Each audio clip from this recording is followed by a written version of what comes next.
안녕하십니까. 바른독소리 전국방송을 찾아주셔서 감사합니다. 작년 12월 24일에 저희 사건에 대한 대법원 무죄 확정이 있은 때로부터 4일 후에 국정원은 이런 발표를 합니다. 홍강철 씨에 대한 대법원 무죄 판결을 계기로 해서 과거 국정원 중앙합동신문센터에서 적발한 탈북민 위장간첩 사건에 대해서 전수조사하기로 결정했다. 국정원은 전수조사의 의미에 대해서 조사 과정에서의 인권 시비 논란이 반복되지 않도록 선제적 조치를 하는 것이다. 이렇게 밝히기도 했습니다.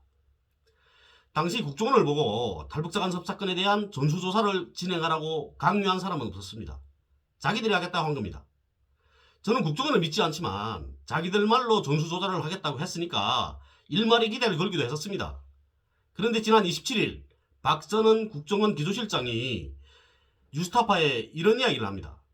탈북자 위장 간첩 사건을 전수조사한 결과 조사 과정에서 조사관들이 규정이나 절차를 위반한 사례는 없었다. 이런 결론을 내렸다 우리가. 그런데 저를 비롯한 탈북자 간첩 조작 사건 피해자들에 대한 조사는 없었습니다. 피해자들이 말을 듣지도 않고 가해자인 국정원 조사관들이 이야기만 듣고 조사관들이 규정이나 절차를 위반한 사례는 없었다는 결론을 내렸다는 겁니다. 일반 사람들도 다툼이 일어나게 되면 양측의 이야기를 다 들어보고 판단을 합니다. 그런데 피해자들의 이야기를 들어보지도 않고 가해자들이 말만 듣고 규정과 절차를 위반한 사례는 없었다고 말하는 건 이건 웃기는 거죠. 그렇다면 국정원 중앙합동신문센터, 현 북한 이탈주민 보호센터가 탈북민들에 대한 반인권적 조사 규정을 가지고 오셨다는 걸 말해주는 겁니다. 국정원이 탈북민 조사 규정에 대한 공개를 요구해야 되는 거죠. 대체 탈북민들에 대한 조사 규정과 절차가 어떠한지에 대해서 알아야 하는 겁니다.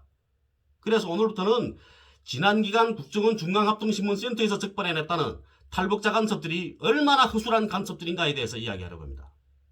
탈북자 1호 간첩은 2008년에 체포된 원정아죠. 원정아가 간첩이 아니라는 것은 탈북자 사이뿐만 아니라 한국 사회에도 너무나 잘 알려져 있습니다. 원정아가 이웃 아버지와 함께 기소됐었거든요. 그런데 원정아의 진술에 의하면 이웃 아버지는 원정아의 상부고 당시 북한에서 살던 원정아의 동생은 연락차기였습니다. 그런데 원정아의 상부선인 이웃 아버지는 무죄를 선고받고 원정아만 실형을 선고받은 거죠. 그리고 북한에 살던 원정아의 동생은 보육부에 몇 년 동안 구금되어 있다가 2013년에 탈북해서 중국에서 지나다가 2016년에 대한민국에 입국해서 국정원과 하나를 거쳐서 현재 서울에 살고 있습니다. 웃기는 거죠. 그분이 국정원에서 간접조사 받은 적이 없습니다. 웃기는 거 아닙니까? 응당 물었어야죠 그걸. 왜 묻지 않습니까? 한간에 거짓말 탐지기를 속인 여자라고 알려진 이모씨. 그 여성은 북한에 있을 당시에 남자친구의 강요에 의해서 한국으로 오게 됐습니다. 남자친구가 때리면서 데려왔거든요.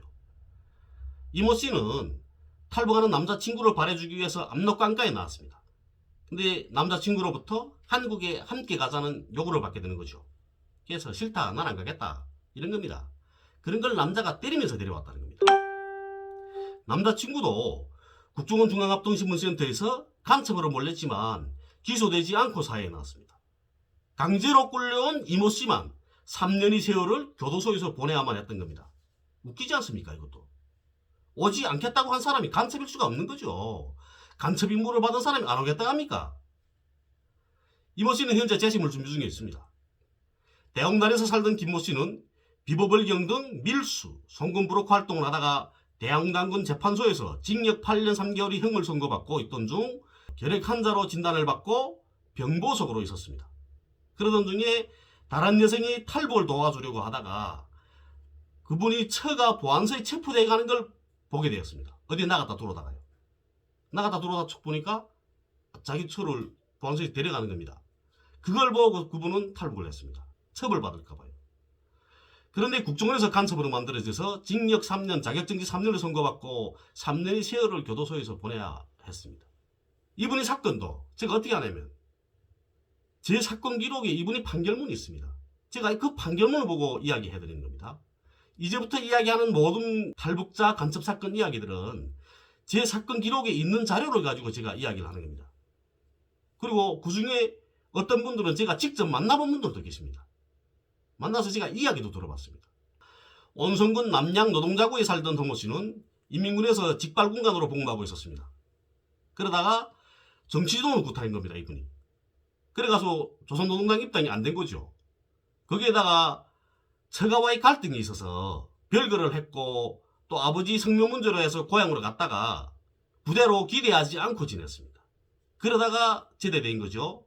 그렇게 하고 고향으로 돌아와서 탈북해서 남한에 오게 된 겁니다. 남한에 온 이분도 국정원에서 간첩으로 조작됐습니다. 이외에도 중국 유흥업소에서 일하던 그런 여성분들도 간첩으로 만들어지기도 했습니다.